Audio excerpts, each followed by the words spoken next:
하나님의 말씀 봅니다. 시편 15편입니다. 시편 15편 1절부터 마지막 절 5절까지 말씀 봅니다. 시편 15편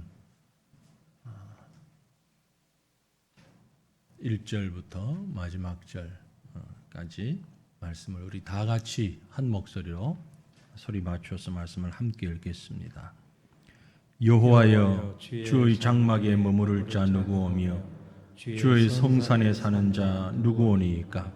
정직하게 행하며 공의를 실천하며 그의 마음에 진실을 말하며 그의 혀로 남을 허물하지 아니하고 그의 이웃에게 악을 행하지 아니하며 그의 이웃을 비방하지 아니하며 그의 눈은 망령된 자를 멸시하며 여호와를 두려워하는 자들을 존대하며 그의 마음에 서운한 것은 해로울지라도 변하지 아니하며 이자를 받으려고 돈을 꾸어주지 아니하며 뇌물을 받고 무죄한 자를 해하지 아니하는 자이니 이런 일을 행하는 자는 영원히 흔들리지 아니하리이다. 아멘. 오늘 우리 시편 15편에 왔습니다. 우리가 보고 있는 이 시편들은 대부분이 다윗을 비롯한 여러 사람들이 개인적으로 시를 짓고 또 기도하고 찬양하고 했던 그런 개인 시들입니다. 그런데 그것이 시편이라는 하나의 책으로 모아지면서 또 예배 시간에 부르는 함께하는 찬양으로 발전하게 된 겁니다. 그러다 보니까 그 예배 시간에 부르는 찬양도 대략 지금 우리가 부르는 찬양도 그렇잖아요. 주제별로 이렇게 구분이 되어 있습니다. 성부 하나님, 성자 하나님, 성령 하나님, 또 성경 말씀, 또 구원, 전도, 선교 이런 식으로 이제 찬송가에 대해 구분이 되어 있죠. 시편도 마찬가지입니다. 어떤 곡은 감사의 찬양, 그래서 찬양하는 시로, 어떤 곡은 또 간구하는 기도의 시로, 또 어떤 것은 또 서로 권면하는 권면의 시로 이렇게 나누어져 있죠. 또 어떤 것은 회개하는 회개의 시로. 그래서 이 그 각각의 예배에 맞게, 각각의 그 상황에 맞게 이 시편이 찬양으로 불려졌던 그런 것으로 볼 수 있습니다. 그런 점에서 볼 때 오늘 시편 15편은 다윗의 개인적인 시이기도 하지만 예배 시간에 사용이 되었는데 예배 시간 중에도 서두에 우리가 지금 주로 우리도 예배 시간에 지금 앞부분에 첫 찬송으로 부르는 곡이 이렇게 조금 한정이 되어 있습니다. 그렇게 많지는 않고요. 근데 이 시편 15편도 예배 가운데 앞부분 혹은 예배 직전에 예배를 막 시작하면서 그때 불렀던 찬송으로 보여집니다. 왜냐하면 그 내용상 그리하고 마치 이 구성을 보면 오늘날 우리 예배에 교동문 하는 것처럼 오늘 우리가 이 5절까지밖에 없기 때문에 함께 읽었습니다만은 조금 길 때 제가 교독을 하잖아요. 나누어 읽습니다. 그렇게 교독을 할 때는 제가 한 절 읽고 여러분이 한 절 읽고 이렇게 번갈아 가면서 읽잖아요. 그런 형식으로 시편 15편은 교독문과 비슷한 형식으로 이렇게 불려졌을 것이다. 이렇게 보는 것입니다. 표제를 보면 시편 15편 표제에는 다윗의 시라는 말 외에는 다른 아무것도 없습니다. 다윗의 시. 그런데 이 다윗의 시 같은 다윗의 시 가운데 내용상 또 어떤 시점상 예배에 어떤 상황에 사용되느냐라는 시점에서 본다면 24편하고 15편하고 상당히 유사한 그런 주제를 가지고 그럴 때에 사용되었지 않았을까라는 생각을 하게 합니다. 무슨 얘기인가 하면 이 시편 15편하고 또 또 나중에 보겠습니다만 24편하고 정확한 배경을 성경이 얘기하고 있지 않으니까 단정할 수는 없지만 그 내용상 그리고 구약 성경에 있는 역사를 쭉 볼 때에 아마도 이 시편 15편은 사무엘하 6장이 배경이 되었을 가능성이 매우 크다. 15편과 24편 공이 사무엘하 6장 이게 배경이 되었을 수 있다. 확정할 수는 없지만 내용상 보아서 그렇다라는 것입니다. 그걸 누가 하냐? 모릅니다. 그러나 그걸 이제 연구하는 사람들이 학자들이죠. 신학학자들입니다.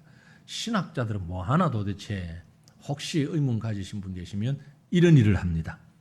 성경을 읽으면서 이 배경은 뭘까? 이게 무슨 의미일까? 원어를 파헤치고 배경을 파헤치고 그러면서 정리를 했어요. 근데 이 사람은 이렇게 저 사람은 저렇게 주장할 수 있죠. 학자들이니까. 하지만 대략적인 공통적인 그 뜻이 모아지는 것이 있잖아요. 그게 이제 바로 사무엘하 6장이다라는 얘기입니다. 사무엘하 6장이 무슨 내용이죠?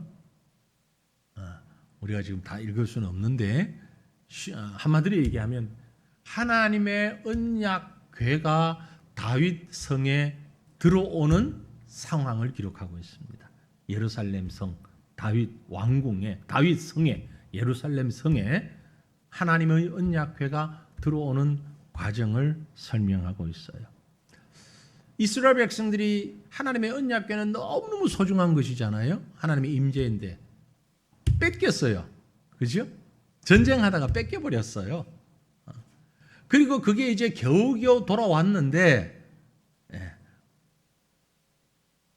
전 먹여보지 아니한 이제 막 난 암소 베세메스라는 지역으로 가는 암소에다가 새수레를 만들어 가지고 블레셋에서 그 언약궤를 보내잖아요.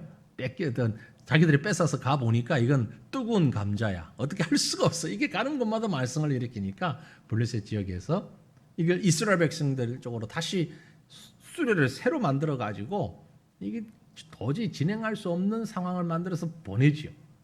그래서 이 언약궤가 일단 하나님의 백성인 이스라엘 백성 쪽으로 옵니다. 오는데 이게 예루살렘까지 오질 못한 거예요. 옮기질 못한 거예요. 왜냐하면 단순한 박스 하나로 우리는 생각할 수가 있는데 이스라엘 백성들에게는 이게 단순한 박스가 아니에요. 그 언약궤는 광야에서부터 이 백성들을 지켜온 만나 항아리라든지 아론의 쌍난 지팡이라든지 그죠? 십계명 돌판이라든지 이런 게 거기에 들어있고 하나님의 임재를 상징하는 매우 중요한 물건이란 말이에요. 영이신 하나님이 우리가 볼 수가 없는데 그 하나님이 임재하신다는 것을 상징적으로 나타내는 게 하나님의 언약궤예요.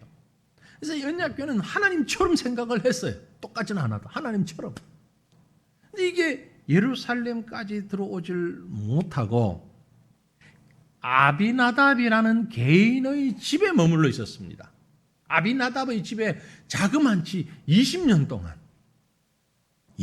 동안 아비나답의 집에 언약궤가 있는 거예요.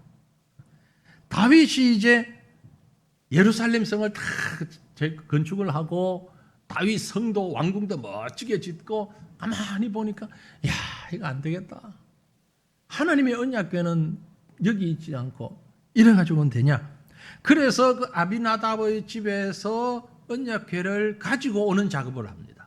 예루살렘으로. 근데 문제는 이 언약궤를 옮기다가 소들이 말이요. 그 이제 리어크죠. 소 우마차 같은데. 이런 데 싣고 나다가 소들이 펄쩍펄쩍 뛰는 바람에 웃사라고 하는 사람이 소가 뛰니까 이 언약궤가 넘어질 것 아니에요. 막 떨어뜨리지 않으려고 막 붙잡았어요. 근데 이유가 어쨌든 언약궤를 손으로 직접 만지면 안 된단 말이에요. 그래서 이 웃사가 죽습니다. 죽어요. 그 지역이 이제 나곤의 타작마당인데 그렇게 해서 죽고 난 다음에 바로 누구도 두려워서 옮기질 못하는 거예요. 그래서 오벳 에돔이라는 사람의 집에 우선 옮겨가지고 또 석 달을 지냅니다. 언약궤를 옮기는 1차 작업의 실패. 이 사전에 준비를 잘 못해가지고 오벳 에돔 집에 가서 석 달을 있다가 그 후에 다시 이제 제대로 계획을 세워서 다 준비를 해서는 이 언약궤를 다윗성으로 옮기는 거죠. 다윗이 이제 왕궁에서 이렇게 보는데 그 언약궤가 성으로 들어온단 말이에요. 아직 성전은 짓지 않은 때입니다. 성전은 솔로몬 때 지었잖아요. 그렇죠? 그 언약궤가 들어오는 걸 보고 다윗이 너무 기쁜 거예요. 너무너무 감격스러운 거예요. 20년 하고도 3개월을 그렇게 어려운 가운데 있다가 자기는 좋은 왕궁에 있는데 하나님의 궤가 저렇게 밖에 있어서 되겠는가? 마음의 가책을 느끼고 있다가 이게 다시 들어오니까 얼마나 감격하는지. 그때 다윗이 말해요. 막 춤을 춰요. 춤을 춰. 정신을 잃어버릴 만큼 춤을 춰요. 얼마나 춤을 췄던지 아내가 이렇게 보니까 이게 뭐 왕이라는 사람이 이래. 그리고 비난을 합니다. 무슨 건달 패들도 아니고 말이야. 당신 조폭이야? 뭘 그렇게까지 해. 근데 다윗은 지금 너무너무 기뻐가지고 춤을 추며 언약궤를 맞는데 아내가 그 얘기를 하죠. 그래서 그 아내가 어떤 벌을 받습니까? 죽을 때까지 아이를 못 낳아요. 그 아내 이름이 미갈이라는 아내예요. 바로 그 사건입니다. 이 사건, 그렇게 지금 성전을 짓지는 못했지만 이 간절하게 원하던 하나님의 언약궤가 다윗성에 예루살렘 성에 들어오는 모습을 보고 너무 기뻐가지고 감격해서 지었던 시가 바로 시편 15편 그리고 24편일 것이다. 이렇게 신학자들이 다 연구를 해서 밝혀냈어요. 우리가 그렇게 생각하고 있는 겁니다. 물론 100%는 아니라 할지라도 거의 그럴 것이다 라고 믿는 거죠. 그래서 시편 15편은 장르를 구분한다면 찬양시입니다. 찬양시. 동시에 예루살렘 성전에 들어가면서 부르는 성전 입장의 시편. 그래서 이후에 나중에 이제 후손들이 솔로몬이 성전을 건축하고 난 다음에도 제사 드리기 위하여 성전에 들어갈 때면 이 찬송을 부르는 거예요. 이 찬송을 부르는 거예요. 우리 성도들 가운데도 지금 즐겨 부르는 찬송이 있죠. 저희가 신학교 다닐 때에 이미 고인이 되셨습니다만 우리 신복영 교수님이라고 조직신학 가르치는 아주 영국 신사같이 생긴 교수님이 계시는데 이 교수님은 아무튼 제가 그 교수님 강의를 다 듣고 아주 가까이 지냈습니다만 처음부터 끝까지 강의 시간에 들어오면 항상 부르는 찬송이 똑같았어요. 죄짐 맡은 우리 구주. 지금 모르겠습니다만 저희 신학교 때는 수업 시간 딱 들어오면 교수님이 들어오면 학생들이 다 일어서 가지고 자동적으로 찬송 한 장 같이 부르거든요. 교수님이 몇 장 부릅시다. 그러면 이제 찬송하고 주로 교수님이 기도를 하고 그 다음에 앉아서 수업을 시작을 해요. 그렇게 이제 전통적으로 습관적으로 해왔는데 이 교수님이 들어오면 찬송 뒤질 필요도 없어. 몇 장 기다릴 필요도 없어. 딱 들어오면 벌써 학생들이 다 알아. 죄짐 맡은 우리 구주. 그런데 그분이 옛날에 아주 젊을 때 총신에서 가르치셨는데 그때도 그러셨대.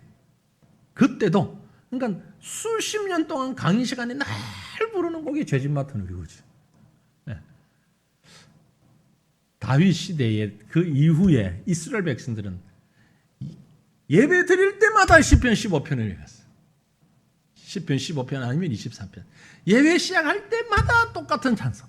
우리가 지금 마지막 찬송을 거의 1년에 한국 가지고 1년을 부르는데 어떤 분은 좀 바꾸면 안 됩니까? 그런데 곧 바꿀 거예요. 내년에 바꿀 거예요.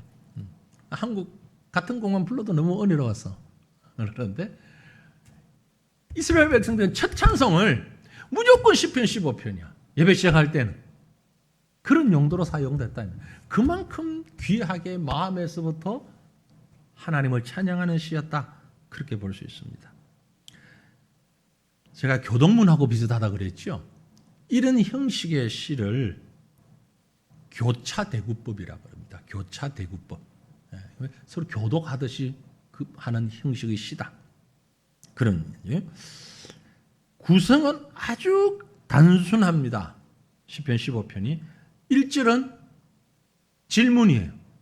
2, 3, 4, 5절은 답변이에요. 그리고 5절 끝에 약속된 부분이 있어요. 자, 우리가 이 시편 한번 묵상하면서 내용을 살펴보십시다. 먼저 첫 번째 질문이에요. 질문. 무슨 질문입니까? 주의 장막에 머무를 자는 어떤 자인가? 질문이죠. 여호와여, 주의 장막에 머무를 자 누구오며 주의 성산에 사는 자 누구오니까? 하나님을 향하여 질문을 하고 그 답이 이제 쭉 뒤에 나오는 게 다 답이에요. 다 답이에요. 사실요, 이 질문은 다른 말로 하면 누가 참된 예배자입니까? 또 다른 얘기를 풀어본다면 예배하는 자가 어떤 자세로 예배해야 됩니까? 예배드리는 자는 어떤 심령으로 그 자리에 들어갈 수 있습니까? 이런 질문이에요. 여러분에게 한번 질문을 던져보죠. 예배하는 사람은 어떤 사람이어야 합니까? 여러 가지 대답을 하실 수 있겠죠. 그 대답이 오늘 본문에 있습니다. 시편 15편에 있어요. 그러니까 예배 시작 때 늘 불렀다는 거죠. 그렇죠? 주의 성산에 사는 사람, 여기 주의 장막, 주의 성산 같은 얘기, 같은 표현인데 조금 다르게 표현했을 뿐이에요. 같은 이야기를 다르게 표현하는 것은 강조하는 거죠. 강조. 그렇죠?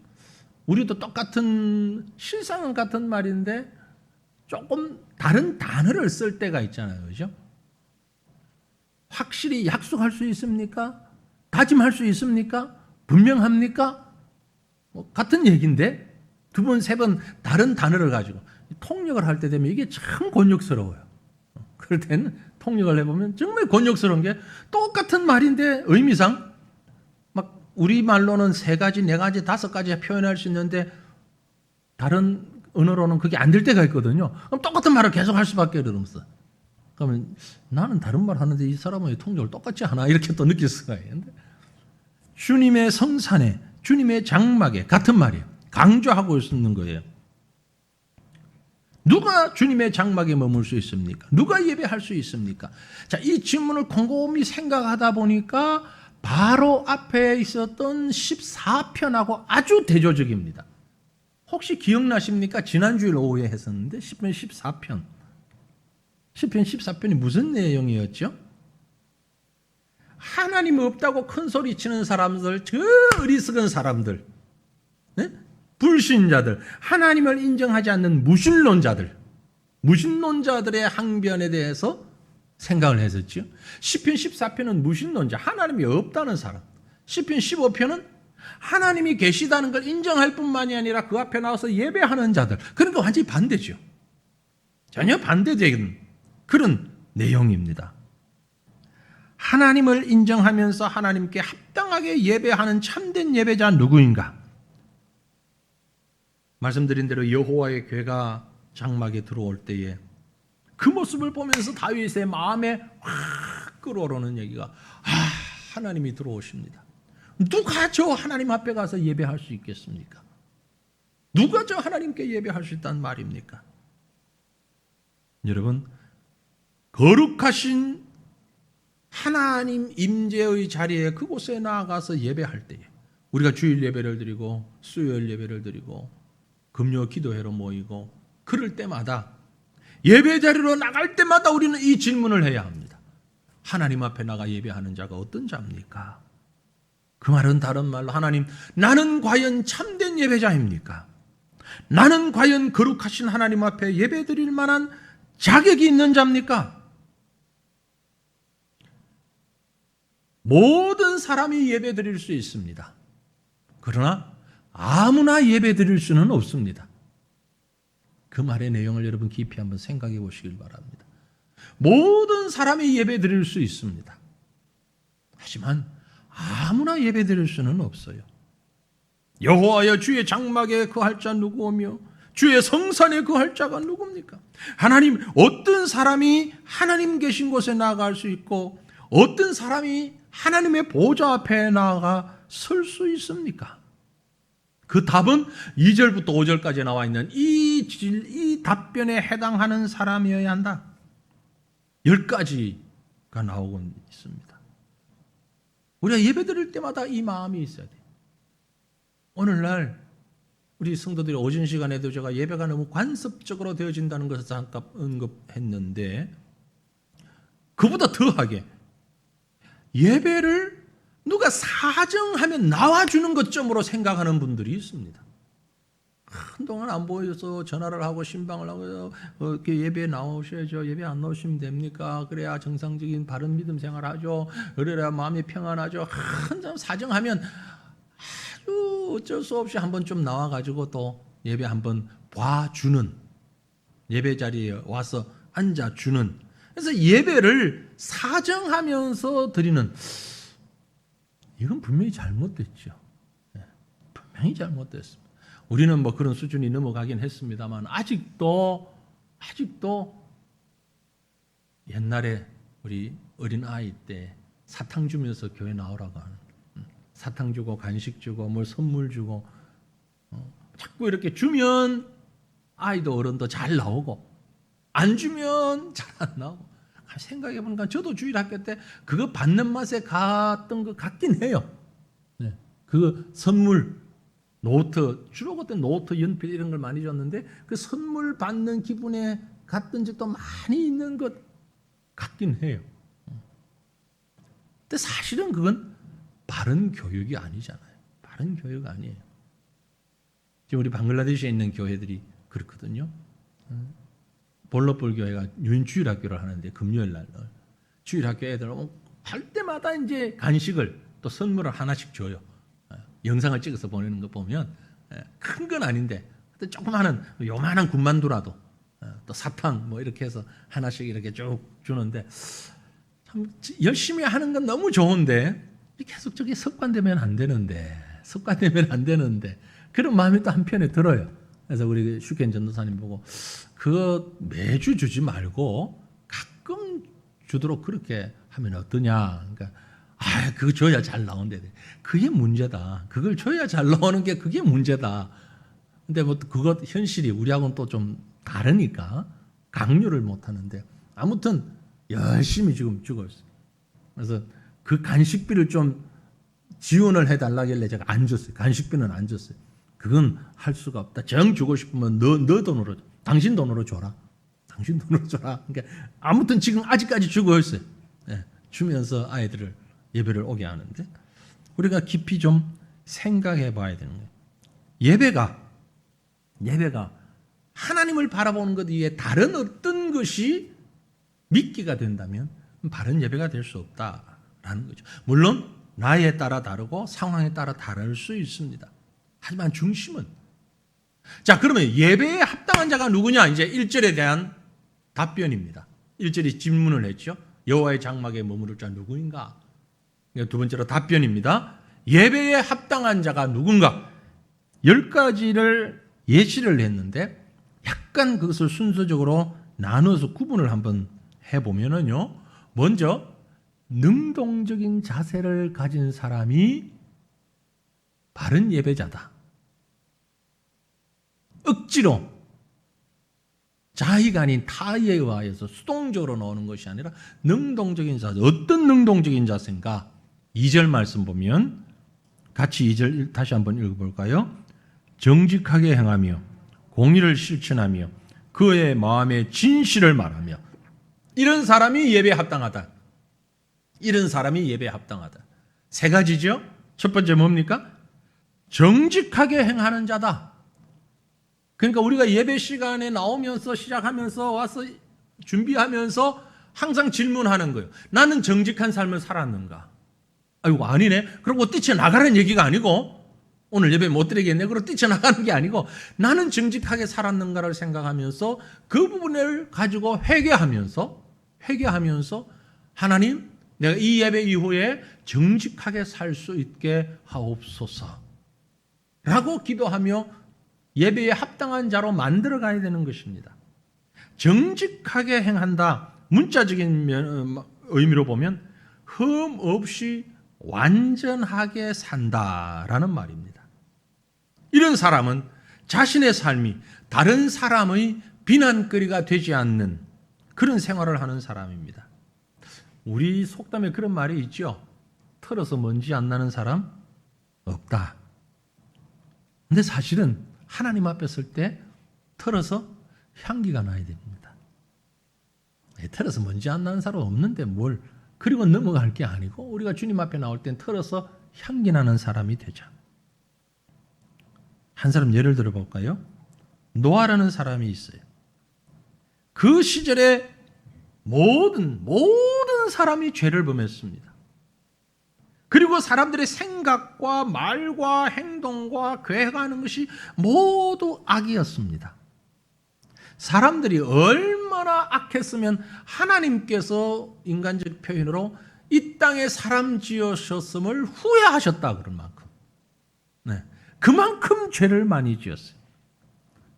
근데 그 중에 남다르게 사는 딱 한 사람이 있었습니다. 그게 노아죠. 그 노아를 성경이 어떻게 표현하고 있는가 한번 보세요. 창세기 6장 9절 말씀에 보면 이렇게 표현합니다. 이것이 노아의 족본이라. 노아는 의인이요. 노아는 의인이요. 바른 길을 걷는 사람이요. 당대의 완전한 자라. 당대의 완전한 자라. 사람들 앞에 부끄럽지 않게 사는 사람이다. 그는 하나님과 동행하였다. 늘 하나님과 함께 걷는 사람이었다. 노아를 설명하면서 모든 사람들이 호로 호흡하는 건 다 물심판을 받는 상황에서 왜 하나님께서 노아와 그 가족만 방주에 태워서 구원하셨는가? 이유가 노아는 의인이었다. 바른 길을 걷는 사람이었다. 정직한 사람이었다. 오늘 시편 15편 2절에 정직하게 행하며 공의를 실천하며 정직하게 행하며 라는 말이 바로 그런 뜻입니다. righteousness라고 했는데 의인이다. 바른 길을 걷는다. 그리고 사람들 앞에 사람들 속에서 부끄럽지 않는 삶을 사는 사람. 적어도 털어서 먼지에 나겠죠. 네. 하나님 앞에서는 다 죄인이죠. 하나님 앞에 죄 없는 사람 없어요. 하지만 다른 사람 누구와 비교해도 사람들 앞에 부끄럽지 않게 살았던 사람. 어떻게? 하나님과 함께 걸으면서 하나님과 함께 동행하면서 정직하다라는 말은 바로 그런 뜻을 가졌습니다. 지난 한 주간 동안 우리의 삶이 하나님 앞에서 바른 길 걷기 위해서 애쓰고 사람들 앞에 욕먹지 않으려고 애쓰는 삶을 살아왔는가? 예배 시간 10분 전에 오셔서 뭐 하냐고 그때 그렇게 일찍 가가지고 예배 시간 딱 정각에 들어가면 되지. 그럼 바른 예배를 드릴 준비를 할 시간이 없잖아요. 그렇죠? 적어도 10분 전에 오셔서 무슨 기도하느냐? 모르시거든 10편, 15편 펴놓고 이 기도 하시면 돼요. 15편 이걸 기도하시면 돼요. 나는 정직하게 살았습니까? 하나님, 지난 한 주간 내가 정직하게 하나님의 바른 길로 걷지를 못했습니다. 사람들 앞에 부끄럽지 않게 살았는가? 참 부끄러운 점이 많았네요. 하나님 용서해 주십시오. 그래야 내가 바르게 예배 드릴 수 있지 않습니까? 두 번째 조건은 뭐예요? 정직하고 두 번째는 공의를 실천하는 자. 공의를 실천하는 사람. 공의를 실천한다는 얘기는요. 바른 삶을 사는 것이라는 얘기입니다. 바른 삶을 실천하는 것. 하나님과의 바른 관계를 통하여서 하나님 섬김에 있어서 바른 삶을 살기 위해서 정도로 행하는 삶을 산 사람. 그리고 세 번째는 그 마음에 진실을 말하는 자. 정확하게 말하면 그 마음에 있는 진실을 말하는 자. 진실을 말해서 진실한 사람이 아니라 진실한 사람이기 때문에 진실한 말을 할 수 있는 거죠. 그 심령이 하나님 앞에서 진실한 사람, 그가 하나님 앞에 예배에 합당한 사람이다라는 얘기입니다. 잠언 23장 7절에 기록하기를 대저 그 마음의 생각이 어떠하면 그 위인도 그러한즉 그가 네게 먹고 마시라 할지라도 그의 마음은 너와 함께 하지 아니함이라. 마음의 생각이 어떠한지를 겉으로 나오는 말이 아니라 마음의 생각, 이걸 우리의 정서에 맞게 표현한다면요, 아, 저 사람 진짜 진국이야, 그런 사람이 있죠. 진국이다라는 표현. 마음이 진국이야. 정말 표현하는 말 그대로, 뭐 꾸밈이 없어. 영적으로 진국인 사람, 하나님 앞에 예배드리기에 합당한 사람입니다. 한 주간 동안 우리의 삶이 하나님 앞에서 정직하며 하나님의 공의를 실천하며 사람들 앞에서 마음의 진실을 품고 삶을 살아왔는가? 그렇게 살기 위하여 애씀으로 인하여서 하나님 앞에 예배드리며 합당한 자들이 되기를 간절히 바랍니다. 그 고백을 했죠. 그 다음에 적극적인 자세보다 그 다음에 수동적인 자세가 있어요. 수동적인 자세.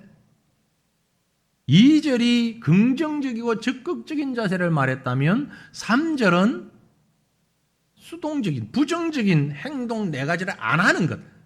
2절은 행하는 것이잖아요. 그래서 적극적이라고 말했고 3절은 이러이러한 것들을 안 하는 자. 그래서 수동적인 자세는 3절 말씀입니다. 같이 읽어볼까요? 그 혀로 남을 허물하지 아니하고 그 이웃에게 악을 행하지 아니하며 그 이웃을 비방하지 아니하며. 여기서도 역시 3가지를 했습니다. 혀로 남을 허물하지 않는 자. 허물한다. 남의 허물을 들추어낸다라는 의미입니다. 다시 말씀드리면 여기저기 다니면서 이 사람 저 사람에게 그 들었어? 알아? 그 말 알아? 그 말 들었어? 누구 망했대. 어느 누구 회사가 부도났대. 애가 퇴학당했대. 이러면서 돌아다니는 사람. 이걸 지키려면 요즘 같은 선거철에 나가면 안 돼. 대통령 후보로 나가면 안 돼. 서로 상대방의 허물을 하여튼 어디서 그래 잘 찾아내는지, 뭐 하여튼 보좌진들이 있고 참모들이 있으니까 10년 전, 20년 전 것도 찾아내겠지만 어디서 하여튼 다 찾아내잖아요. 뭐 녹음을 찾아내든 글을 찾아내든 뭐 사돈의 팔촌을 찾아내든 다 찾아내는데 99%가 허물을 덜추어내는 거죠. 네. 뭐 그렇게 해야 검증이 된다고 그러니까 서로 그렇게 하는지는 모르겠습니다만은, 그러니까 여러분들 대통령 선거 나가려고 생각하지 마세요. 다 나옵니다. 다 나와. 그 뭐 지금 모른 척 하고 있는데 모르는 게 낫지. 다 덜쳐내봐야 좋을 거 별로 없잖아요. 네. 남을 허물하지 않는다. 그게 사실이라 할지라도 그리 좋은 일이 아니잖아요. 그래서 예배 드리기 전에 예배의 자리에 나오면서 다른 사람을 헐뜯거나 허물 얘기를 하는 것은 옳지 않다라는 거죠. 5번째는 뭡니까? 이웃에게 악을 행하지 않는 자다. 이웃은 누구죠? 친구, 가까운 사람. 가까운 사람에게 악한 일을, 악행을 하지 않는 사람. 뭐 두말할 필요도 없죠. 내 형제와 화목하지 못하였거든 재물을 제단에 두고 가서 그 형제와 먼저 화목하고 와서 예배드리라. 재물을 드리라고 그랬잖아요. 그러니까 서로 이웃과 관계 속에서 분쟁하고 싸우는 것, 이건 옳지 않다.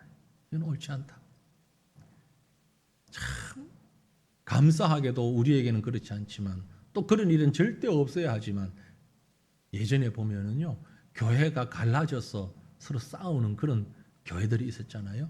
제가 어릴 적에 봤던 한 교회는 꽤 큰 교회였는데 두 패가 다 갈라져 가지고 한 그룹은 예배당에서 막 예배를 드리고 또 한 그룹은 앞에 마당에서 막 예배를 드리는데, 저쪽에서 기도하면 일부러 또 막 찬송을 하고, 이게 무슨 짓인지, 이게 뭐 옳고 그르고를 떠나서 그 모두가 하나님 앞에서 정말 세상 말로 천벌받을 짓을 하는 거죠. 그게 어떻게 예배입니까? 그게 예배가 아니죠. 서로 목청을 높여가지고 막 한 공간 안에서 말이죠. 마당에서 한 팀, 예배당에서 한 팀, 그러다가 또 그렇게 싸우는 사람들이 그 희한해. 한 달씩 바꿔가면서 하더라고. 예배당이 드렸던 팀이 마당 가고, 마당 드렸던 팀이 예배당 가고, 그게 잘 합의가 돼서 바꿨는지, 싸워서 바꿨는지 몰라도, 아니, 그게 뭐 하는 짓거리요, 짓거리가. 하나님이 과연 그 예배를 받으시겠는가? 아니라고. 이건 아니라고 봐, 정말. 예? 아니잖아, 이건 아니잖아. 예. 이웃에게 악을 행하는 하나님 앞에 합당한 자가 아닙니다. 예배에 합당한 자가 아닙니다. 여섯 번째 뭐예요? 이웃을 비방하지 않는 자.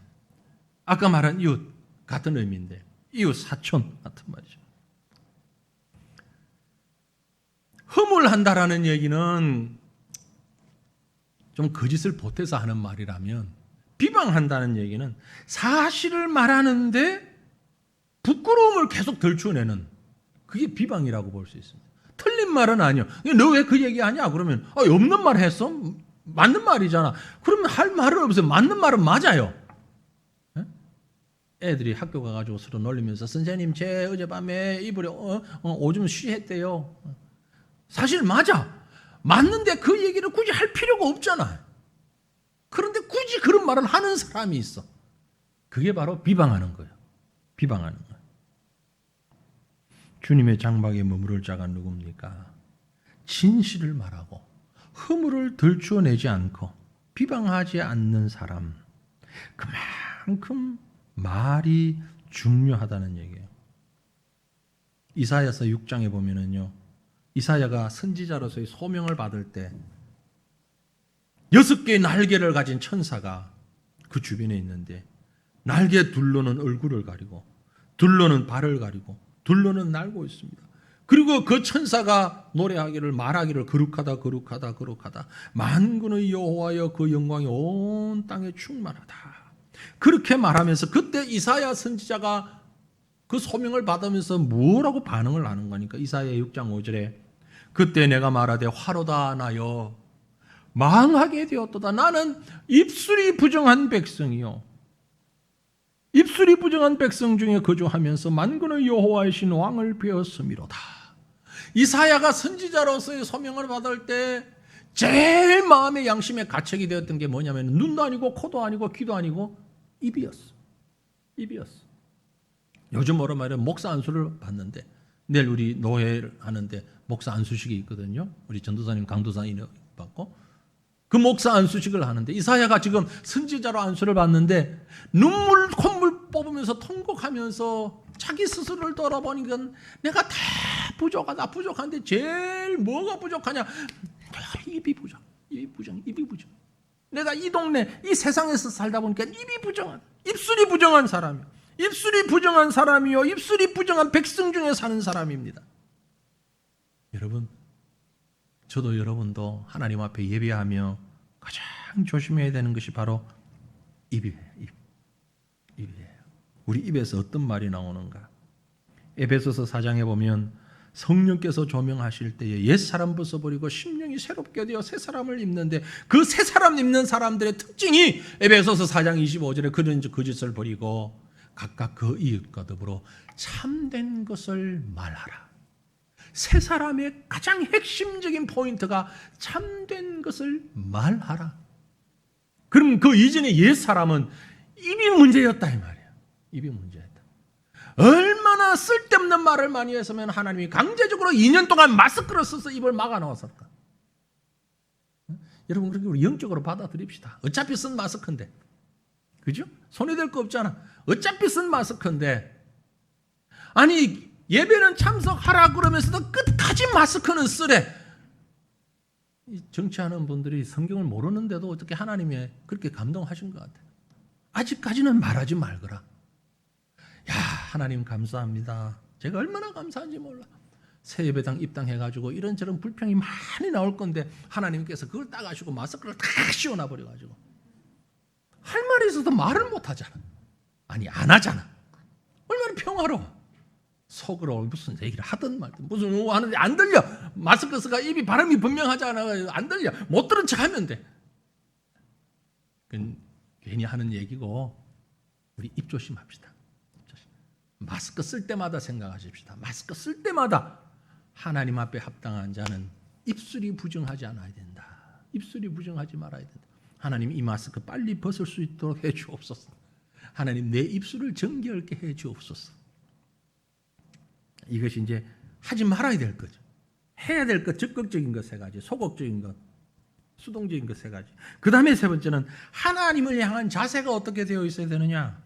주의 장막에 머무르고 주의 성산에 사는 사람은 하나님을 향해서 어떤 삶의 자세를 가져야 되느냐. 보면 4절 말씀입니다. 4절 같이 읽어보죠. 그의 눈은 망령된 자를 멸시하며 여호와를 두려워하는 자들을 존대하며 그의 마음에 서원한 것은 해로울지라도 변하지 아니하며. 망령된 사람을 멸시하고 여호와를 두려워하는 사람, 여호와를 두려워하는 사람을 존대하는 자. 망령된 사람을 멸시하고 망령된 사람과 여호와를 두려워하는 사람이 대조를 이루죠. 망령된 사람, 다른 말로 얘기하면 하나님으로부터 버림받고 하나님을 멸시하는 시편 14편에 나왔던 하나님 없다 하고 말하는 사람들, 무신론자들, 그들을 멸시한다는 얘기는 아예 가까이 하지 않는다. 그들의 말을 무시한다. 못 들은 척하라. 무신론자들의 얘기는 하나님 멸시하는 그 사람들의 말은 귀를 기울일 필요가 없다. 무시해라. 못 들은 척해라. 그럼 누구 말을 듣느냐? 여호와를 두려워하는 사람의 말은 존대하며 들어야 된다. 하나님께 바른 예배를 드릴 수 있는 사람은 하나님을 경외하는 사람을 가까이 하고 하나님을 경외하는 사람을 존경할 수 있는 사람.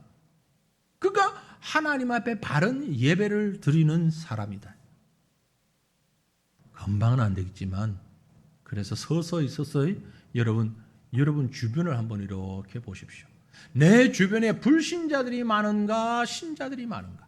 가까이 지내는 친구들 가운데 여고 동창이라고 해가지고 지금까지 수십 년을 같이 교제를 하는데 대학교 친구라고 해서 오랫동안 교제를 하는데 그들 중에 불신자가 많으냐 신자가 많으냐. 우리가 뭐 친구를 가려가면서 사귀어야 되고 그런 건 아닙니다. 하지만 가급적이면 믿음의 사람들과 교제하는 것이 우리의 모습이에요. 왜냐하면 우리도 같이 연약하잖아요. 나도 모르게 그렇게 물들 수밖에 없어요. 그러니까 가급적 믿음의 사람, 여호와를 멸시하는 망령된 사람 멀리하세요. 특별히 하나님을 적극적으로 부인하는 사람. 저 친구는 말이야 참 좋은데 아니 신앙 얘기만 나오면 저렇게 벌쩍벌쩍 뛰면서 하나님을 욕하고 막 교회를 욕하고 야단이. 설득하든지 설득할 자신이 없으면 멀리 하시든지. 왜냐하면 내가 그 죄에 같이 빠져들어가는 그런 사람들은 분명히 말할 겁니다. 동성애에 관해서 낙태에 관해서 이런저런 자기 주장을 막 얘기할 거예요. 나도 모르게 귀가 솔깃하고 내 사상도 그렇게 물들어 넘어갈 수밖에 없어요. 왜? 내가 연약하기 때문에. 하나님 앞에 예배하는 자는 여호와를 두려워하는 사람, 존귀히 여기는 사람. 8번째는 뭡니까? 마음에 서원한 것은 해로울지라도 변경하지 않는 자. 자, 이 말은 이제 시적으로 표현하니까 이런데 다른 얘기로 하면은요. 서원을 잘 했는데 잘 지키는 사람 이런 말보다는 쉽게 서원하지 않아야 된다는 얘기입니다. 약속을 남발하게 되면 그 약속은 부도수표가 되죠. 그렇죠? 마음에 서원한 것은 해로울지라도 변경하지 말고 지켜야 하는데 그렇게 해서 아주 혼쭐난 사람이 있죠. 누굽니까? 여러분 아는 사람 묻는 게 아니고 누구죠? 아주 섣불리 약속했다 가지고 그것 때문에 혼쭐난 사람? 입다라는 사람이에요. 입다. 사사기에 있는 입다. 무슨 얘기하면 전쟁에 나가면서 뭐라고 하냐면은 하나님 내가 이번 전쟁에서 다 이기고 돌아오면은요 제일 먼저 나를 맞이하는 자를 번제로 드리겠습니다. 그런데 이겼어. 돌아오는데 누가 제일 먼저 나왔어요? 딸이 나왔단 말이에요. 어떻게 약속을 했는데 하나님 앞에. 그래서 섣불리 서약하는 게 아니란 말이에요. 물론 하나님과의 약속은 변경하면 안 돼요. 그러니까 더욱더 약속을 신중하게 해야 돼요. 신중하게. 주의 장막에 머무르고 주의 성산에 사는 사람은 어떤 삶을 살아야 되는가?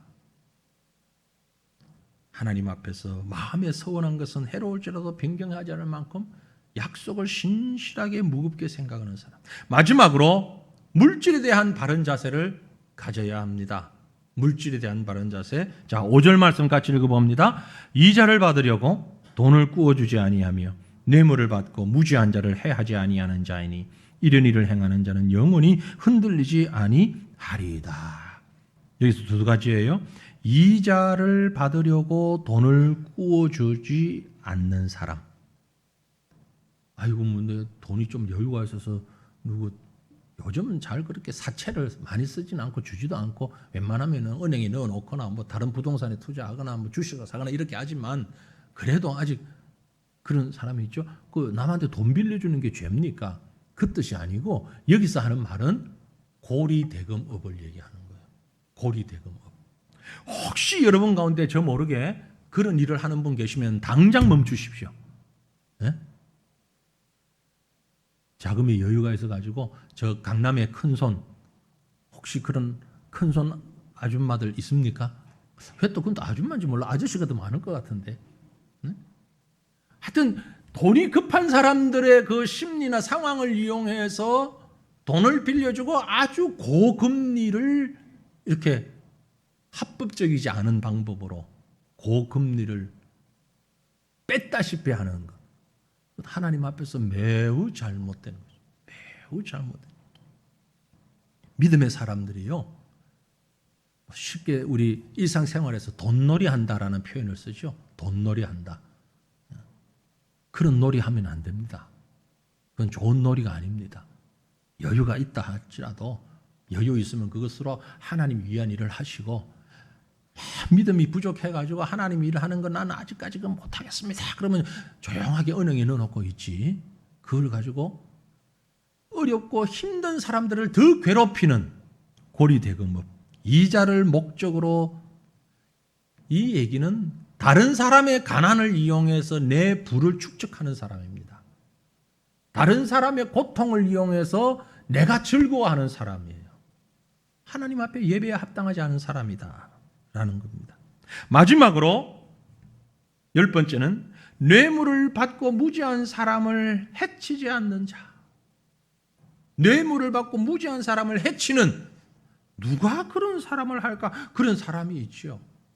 그것이 돈을 받거든 아니면 어떤 유익한 자리를 얻거든 어떤 뭐 직장에서도 그럴 수 있는 것이고 생활 속에서도 그럴 수 있고 어떤 유익을 내가 취하기 위하여서 저 사람이 죄가 없다는 걸 알면서도 모함하거나 권모술수를 이용해서 그 사람을 난관에 빠뜨리는 죄 없는 사람을 죄 있다고 만드는 그런 악행을 행하는 자.